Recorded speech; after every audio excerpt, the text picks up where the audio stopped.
welcome back to my channel. So as promised, I'm filming on a different day to the other video, but as promised I wanted to read to you a story, a sort of like New Year Christmas reading from this book here, Nordic Tales. You can see that. It's a book I got for myself for Christmas because I just really love the picture on the front. It's just really pretty, and they're tales from, as it says, Nordic Tales, so folk tales, traditional folk tales from Norway, Sweden, Finland, Ireland and Denmark. So I just wanted to read you the first story because I thought it's just a nice little tale. So I just thought I'd do a little reading. So it's called The Forest Bride, the story of a little mouse who was a princess, and it's Finland. And it's got a lovely picture. You can see that.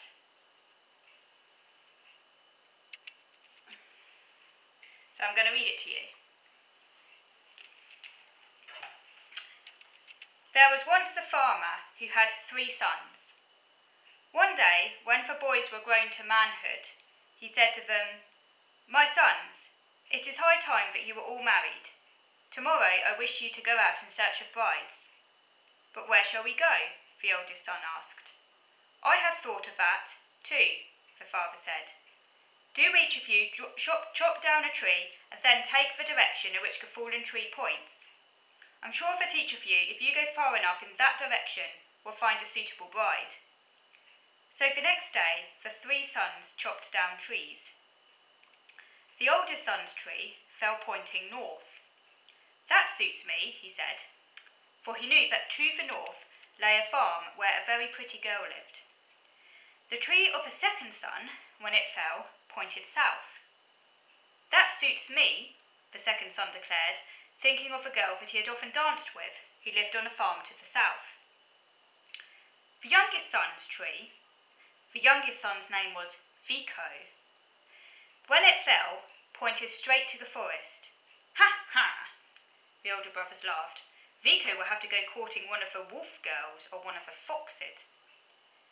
They meant by this that only animals lived in the forest, and they thought they were making a good joke at Vico's expense. But Vico said he was perfectly willing to take his chances and go where his tree pointed. The older brothers went gaily off and presented their suits to the 2 farmers, whose daughters they admired. Vico, too, started off with brave front, but after he had gone some distance in the forest, his courage began to ebb. "How can I find a bride?" he asked himself, "in a place where there are no human creatures at all?" Just then he came to a little hut. He pushed open the door and went in. It was empty.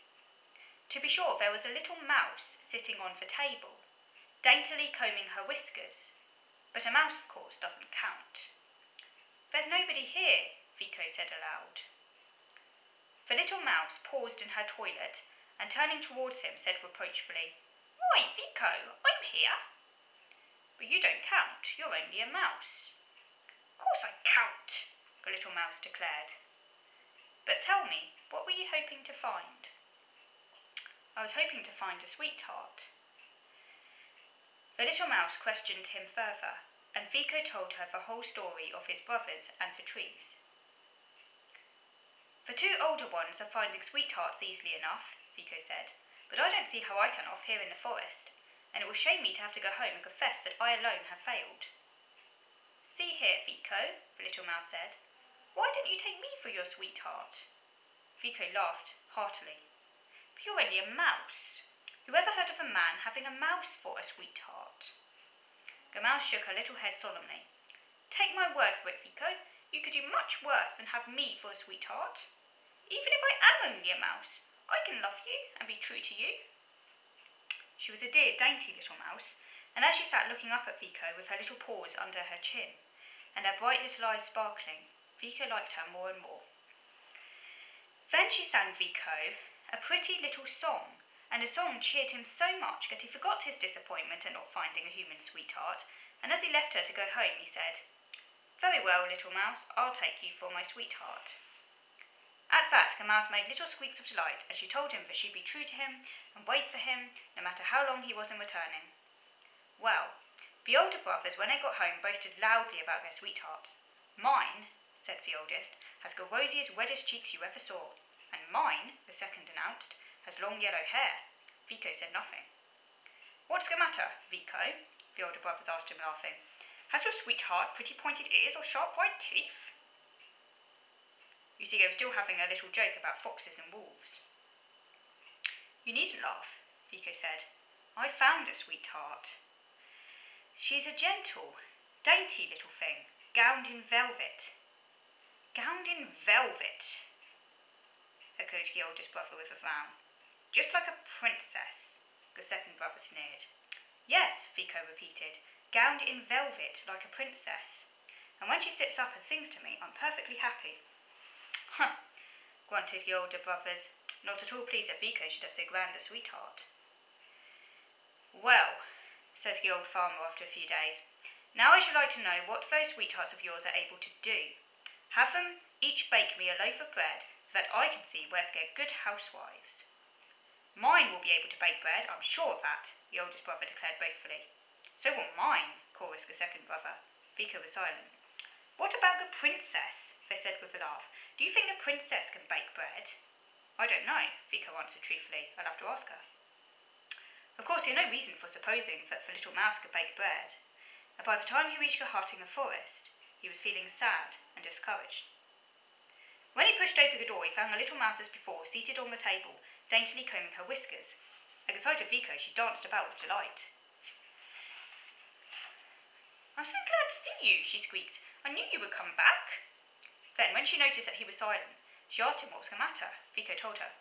"My father wants each of our sweethearts to bake him a loaf of bread. If I come home without a loaf, my brothers will laugh at me." "You won't have to go home without a loaf," the little mouse said. "I can bake bread." Vico was much surprised at this. "I never heard of a mouse that could bake bread." "Well, I can," the little mouse insisted. With that, she began ringing a small silver bell. Tinkle, tinkle, tinkle. Instantly there was a sound of hurrying footsteps, tiny scratchy footsteps, and hundreds of mice came running into the hut. The little Princess Mouse, sitting up very straight and dignified, said to them, "Each of you go fetch me a grain of the finest wheat." All the mice scampered quickly away, and soon returned one by one, each carrying a grain of the finest wheat. After that, it was no trick at all for the Princess Mouse to bake a beautiful loaf of wheaten bread. The next day, the three brothers presented their father the loaves of their sweetheart's baking. The oldest one had a loaf of rye bread. "Very good," the farmer said. "For hard-working people like us, rye bread is good." The loaf the second son had was made of barley. "Barley bread is also good," the farmer said.